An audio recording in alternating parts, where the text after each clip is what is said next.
gitu. Apakah perempuan itu hakikatnya perempuan harus selalu taat kepada suami dan diam di rumah seperti zaman dahulu kala gitu, ataukah memang di era zaman modern seperti sekarang, apalagi saya yang tidak bisa ketergantungan oleh orang lain, apalagi dengan laki-laki gitu, bisa berkarir sesuai dengan kemauan saya gitu. Karena bagi saya berkarir itu adalah memperdalam pengalaman, memperdalam ilmu pengetahuan, dan bisa bermanfaat untuk orang lain. Nah itu mungkin ya yang saya bisa sampaikan dan saya tanyakan kepada Buya. Terima kasih.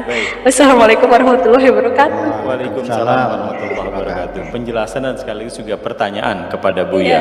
Ya, di Gelombang Cinta Silakan Engkau Bebas Berkarir ini, di dalamnya ada netralitas, kemudian juga keikhlasan, dan juga tentang karir.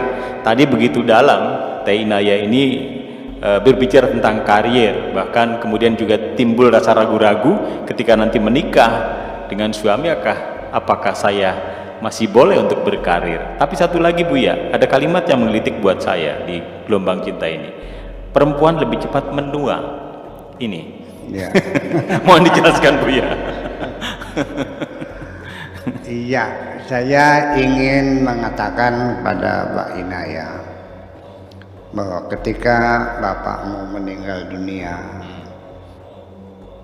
itu bukan ujian dan juga bukan musibah ya, tapi masuk dalam kerangka besar logika kehidupan seperti itu.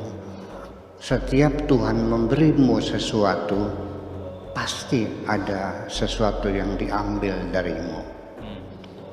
Ketika Allah mengambil sesuatu darimu, pasti Allah akan memberikan sesuatu kepadamu. Orang yang tidak diberikan uang banyak, ya rezekinya sedikit pas-pasan, harus banting tulang per sekeringat. Alhamdulillah sampai 70 tahun, 90 tahun masih bisa makan sambal, bisa minum teh tubruk, masih nggak ada kolesterol, nggak ada diabetes, nggak ada. Tapi orang yang diberikan uang berlimpah ruah, dicabut kenikmatan oleh Allah, nggak boleh minum teh tubruk, nggak boleh makan goreng-gorengan, nggak boleh makan sate.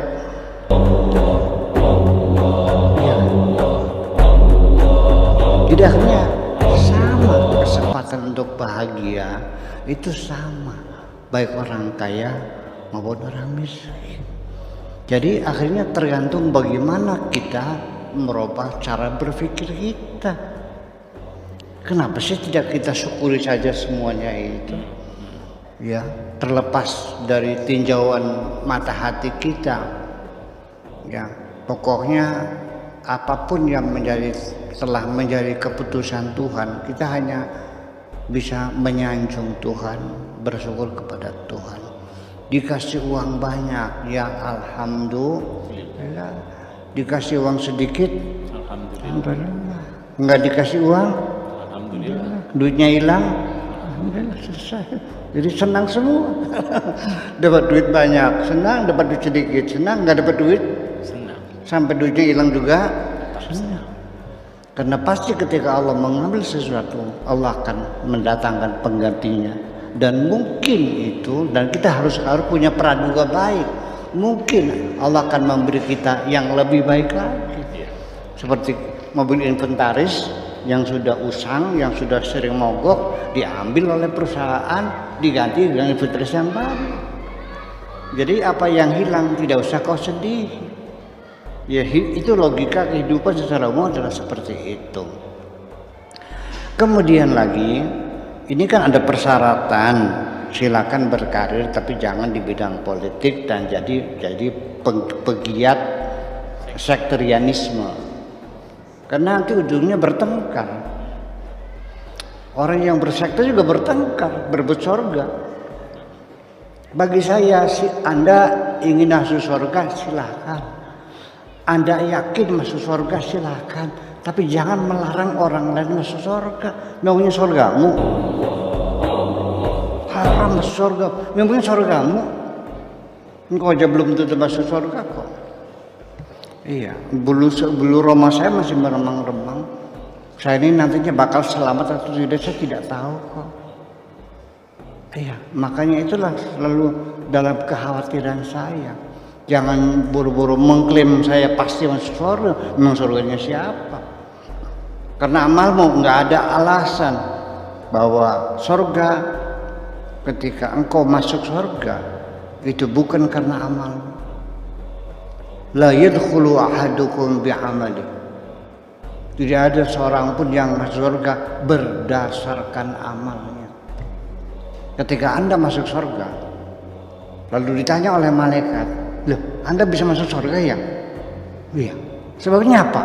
Karena aku dulu waktu di dunia rajin sholat, banyak sedekah, tiap tahun naik haji. Dengan bangganya dia menyebutkan amal-amalnya, langsung dicengkereng, dilemparkan keluar surga oleh malaikat. Sombong banget sih. Nah itulah makanya. Jadi sampai Nabi juga ditanya oleh para sahabat, wala anta ya Rasulullah, termasuk engkau juga tidak bisa masuk surga berdasarkan amalmu.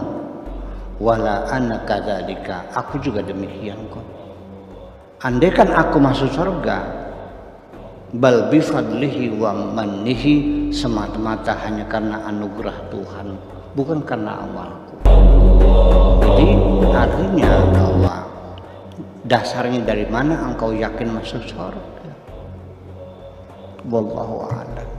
Wallahu yakhtassu bi rahmatihi may yasha. Allah akan memberikan rahmatnya kepada siapapun yang dikehendakinya. Gitu.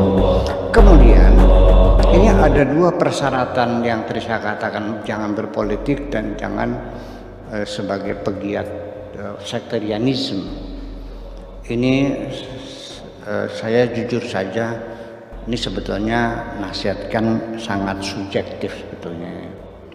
Sangat subjektif sekali ya. Jadi ini mah sebagai satu alur cerita bahwa ini adalah subjektif. Ya tidak juga lah ya. Sebab bagaimanapun juga kita tidak bisa melakukan perubahan dalam kehidupan bernegara kalau tidak melalui jalur politik juga. Ya kan begitu. Ini mah untuk orang yang sedang mencari kenyamanan untuk dirinya sendiri, ya jauhkan diri dari politik praktis itu. Ya silakan Anda pandai politik ya silakan, tapi jangan berpolitik praktis artinya sebagai politisi, kemudian juga sebagai pegiat sektarianisme. Jangan di ujungnya bertengkar juga sih. Ya. Kemudian perempuan berkarir bukan sekedar tidak merepotkan suami.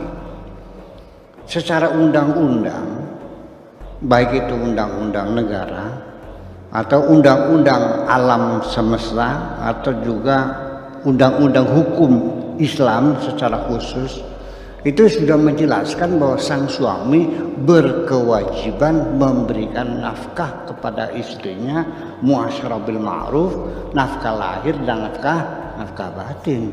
Jadi artinya didesain dalam syariat Islam perempuan menerima nafkah.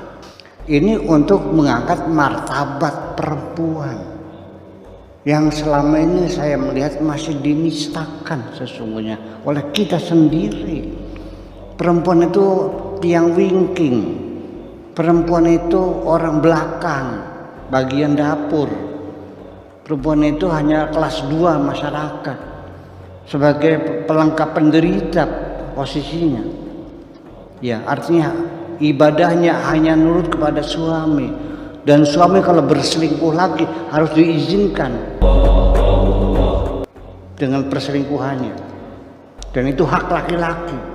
Dan perlu harus menaruh barang siapa. Ini dalilnya saya nggak tahu tuh dari mana tuh. Gini bunyi terjemahannya. Barang siapa seorang perempuan merelakan suaminya kawin lagi, maka pintu surga dibuka lebar. Enak banget ya. Iya. Nah kalau seorang istri punya pil disate, persen enggak? Ketangkep basah lagi dengan pilnya, disate, atau dipecel sekalian.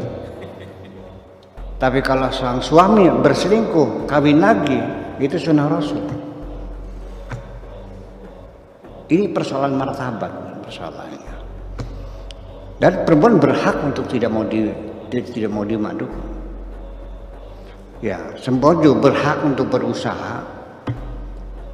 Ya, siapa bilang perempuan tidak boleh berusaha, tidak boleh berkarir?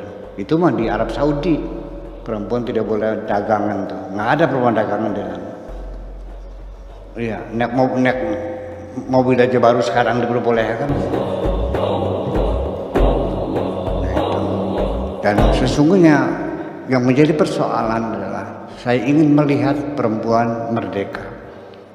Perempuan punya hak untuk menentukan masa depannya sendiri.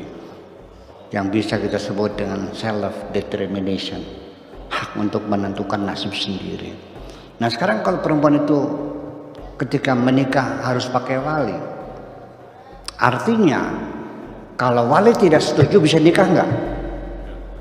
Enggak kan? Berarti perempuan merdeka belum? Kalau dia belum bisa menentukan masa depannya ditukar orang lain, berarti perempuan sampai sekarang belum merdeka. Masih dalam jajahan lelaki. Ya, kita jujur aja. Nah sekarang bagaimana? Ketika perempuannya berkarir dan dia mendapat penghasilan juga, saya katakan suaminya bekerja dapat gaji, istrinya bekerja dapat gaji.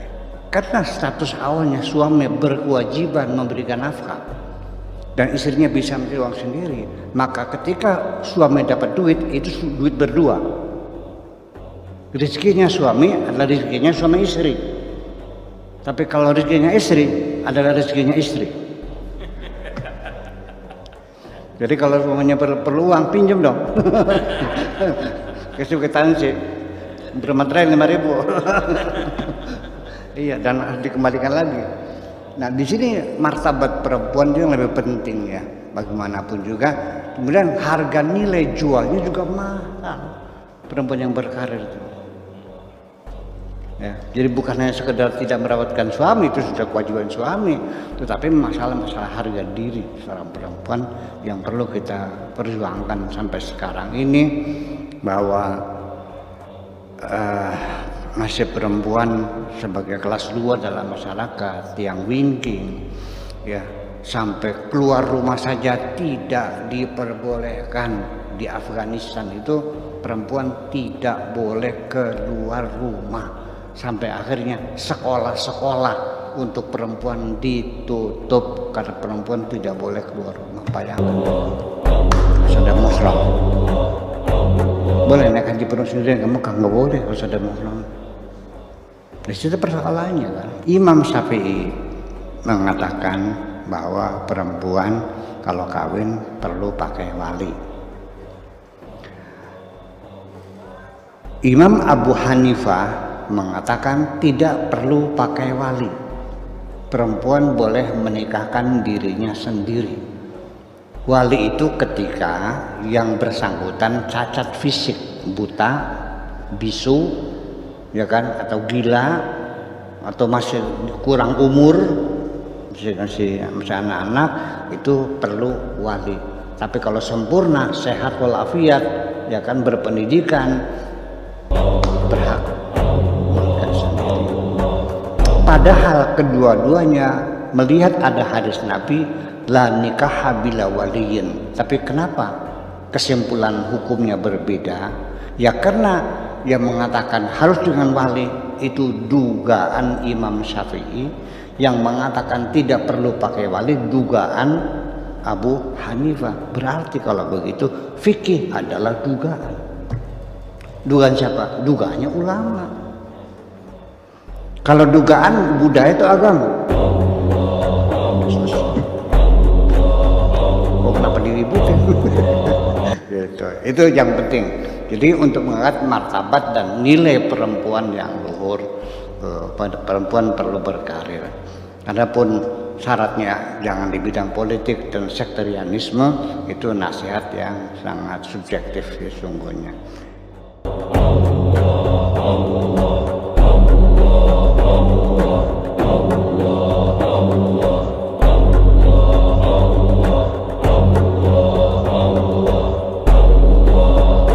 Ya Rasul